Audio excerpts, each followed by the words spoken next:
Et si le message le plus important jamais découvert n'était pas gravé dans la pierre d'un temple perdu ou caché dans les pages d'un livre ancien, mais qu'il était en fait encodé à l'intérieur de chaque cellule de notre corps? Voilà la question qui est au cœur de tout ça. L'idée un peu folle qu'un message d'une importance capitale pourrait être là, juste sous nos yeux, ou plutôt en nous, dissimulé dans le langage même de la vie, attendant simplement que quelqu'un apprenne à le lire. Pour comprendre, il faut remonter le temps. On est dans les dernières années de la guerre froide. Imaginez l'ambiance. Un ingénieur logiciel qui travaille pour l'industrie de la défense est profondément troublé par les divisions dans le monde, par cette menace constante de destruction. Alors, il se lance dans une quête personnelle, presque obsessionnelle. Trouver la clé qui pourrait nous unir, nous, en tant qu'humanité. C'était ça, son moteur. Cette conviction intime que quelque part, enfouie dans les traditions les plus anciennes, les plus précieuses de notre passé, un message de nos ancêtres nous attendait. Un message qui aurait le pouvoir de nous faire voir au-delà de tout ce qui nous sépare. Et attention, ce n'était pas une simple recherche en bibliothèque, c'était un véritable pèlerinage qui a duré des décennies et qui l'a mené aux quatre coins du monde, des temples majestueux d'Égypte, aux hauts plateaux mystiques des Andes, jusqu'aux monastères isolés du Tibet. Son objectif, c'était de trouver des textes originaux, des textes qui n'avaient pas été modifiés ou réinterprétés au fil du temps, là où le savoir originel serait le plus pur. Et sa quête l'a finalement mené à un texte absolument fascinant, vieux de 3000 ans, le Sefer Yetzira, qu'on pourrait traduire par « le livre de la création ». Ce texte ancien décrivait la création du monde, mais d'une manière totalement codée, en suggérant un lien profond, presque magique, entre les lettres d'un alphabet et les nombres. La clé pour percer ce mystère, c'est une pratique ancienne appelée la guématria. Le principe est simple, mais puissant. Dans certains alphabets très anciens, comme l'hébreu, l'araméen ou même le sanskrit, chaque lettre a une valeur numérique qui ne change jamais. C'est ce pont entre les mots et les nombres qui allait se révéler absolument crucial. Et c'est là que ça devient vraiment vertigineux. On se retrouve avec un parallèle incroyable entre deux mondes qui, à première vue, n'ont rien à voir. D'un côté, on a la science moderne.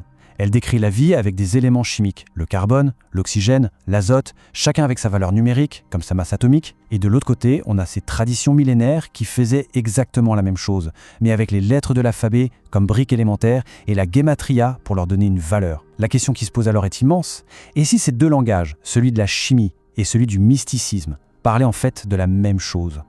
Après 12 ans de travail acharné, la percée a eu lieu. Un lien a été établi. Un lien direct entre les nombres de la science moderne, plus précisément la masse atomique des éléments, et les nombres des alphabets anciens. Et ce lien, il a révélé un message. Un message littéral caché dans l'ADN de toute forme de vie sur Terre. Alors comment on passe de la chimie à un message ? Le processus était en fait très méthodique. Première étape, identifier les 4 éléments qui sont la base de notre ADN. Ce sont l'hydrogène, l'azote, l'oxygène et le carbone. Deuxième étape, on prend leurs masses atomiques respectives, des chiffres purs et durs de la science. C'est là que la magie opère. Troisième étape, on compare ces nombres aux valeurs de la guématria hébraïque. Et enfin, dernière étape, on retraduit ces nombres en lettres. Et une séquence apparaît. Yod, He, Vav, Gimel. Ou si vous préférez, Y, H, V, J. Et voici la traduction littérale de cette première couche du code qu'on retrouve dans absolument chaque cellule de l'ADN humain. Dieu éternel à l'intérieur du corps. Ce qui est incroyable, c'est que le nom de Dieu qui apparaît ici, YQCHA, est l'une des formes les plus anciennes du nom divin, un nom qui a été retiré des textes sacrés des milliers de fois, par respect pour son caractère sacré. Et le voilà, inscrit en nous. Alors bien sûr, la première réaction, c'est de se dire « c'est une coïncidence, c'est pas possible autrement ». Eh bien, des statisticiens se sont penchés sur la question. Et les chances que cette correspondance parfaite entre la chimie et un message ancien se produise par le plus pur des hasards sont d'environ 1 sur 234 256. Ce n'est pas zéro, bien sûr, mais c'est suffisamment improbable pour qu'on se dise qu'il y a peut-être quelque chose de plus. Mais ce qui rend cette découverte encore plus profonde, c'est son universalité. Ce message, ce n'est pas juste une affaire hébraïque. On obtient la même signification, le même message, en utilisant les systèmes de l'araméen et du sanskrit, 2 autres langues racines de l'humanité. Et ce n'est pas tout. Ce code, il n'est pas seulement dans l'ADN humain, il est dans l'ADN de toute forme de vie à base de carbone. C'est comme une signature laissée par le Créateur, non pas sur une tablette d'argile, mais dans la création elle-même. Découvrir un tel message, c'est déjà bouleversant. Mais les implications, c'est encore une autre dimension. Si ce message est réel, s'il signifie quelque chose, est-ce qu'il a un pouvoir ? Ce qui est fou, c'est que la science moderne, peut-être sans même s'en rendre compte, a commencé à apporter des preuves sur la signification profonde de ce code.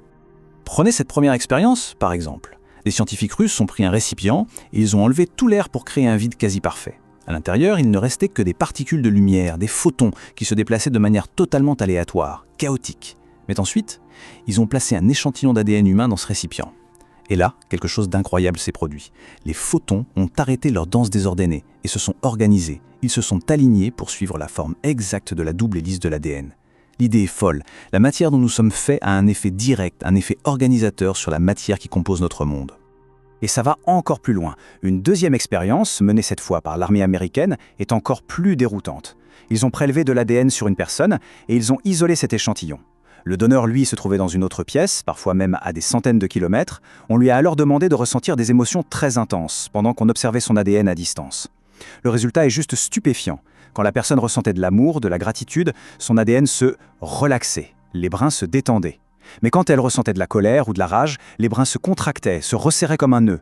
L'émotion humaine changeait la forme physique de l'ADN, instantanément, à distance. Les scientifiques eux-mêmes n'en revenaient pas. Leur conclusion est sans appel, et elle est puissante. Nos sentiments ne sont pas juste des états internes. Ils produisent des effets bien réels, mesurables, sur le monde physique. Des effets qui, selon leurs propres termes, défient les lois conventionnelles de la physique. Toutes ces découvertes viennent complètement dynamiter l'une des plus vieilles croyances de la science, cette idée que nous sommes des observateurs passifs, séparés du reste de l'univers. Au contraire, elles suggèrent qu'on a un rôle bien plus profond, bien plus actif à jouer. Le grand physicien John Wheeler a trouvé une image parfaite pour décrire ce changement de perspective. L'ancienne science, c'était l'idée de l'observateur. On est derrière une vitre, on regarde le monde, mais on n'y participe pas. Mais la nouvelle physique nous dit que c'est impossible. Pour observer ne serait-ce qu'un électron, il faut briser cette vitre. Le mot observateur ne fonctionne plus. On doit le remplacer par participant. Ça change tout. Ça veut dire qu'on ne fait pas que regarder la réalité se dérouler devant nous. L'acte même de regarder, notre conscience, participe à la création de ce qui se passe. Et tout ça nous amène à une question finale, la question la plus importante peut-être. Si ce message, Dieu éternel à l'intérieur du corps, est plus qu'une simple signature, s'il est la reconnaissance de notre lien profond avec l'univers, et si la science nous montre que nos émotions, notre conscience peuvent littéralement modeler la matière, alors peut-être que le code de Dieu n'est pas juste une information sur d'où on vient. Peut-être que c'est un mode d'emploi sur notre véritable potentiel. Un rappel puissant que nous ne sommes pas des spectateurs dans cet univers, nous en sommes les participants, les co-créateurs. La question n'est donc plus seulement qui sommes-nous, mais plutôt quelle réalité choisissons-nous, tous ensemble, de créer.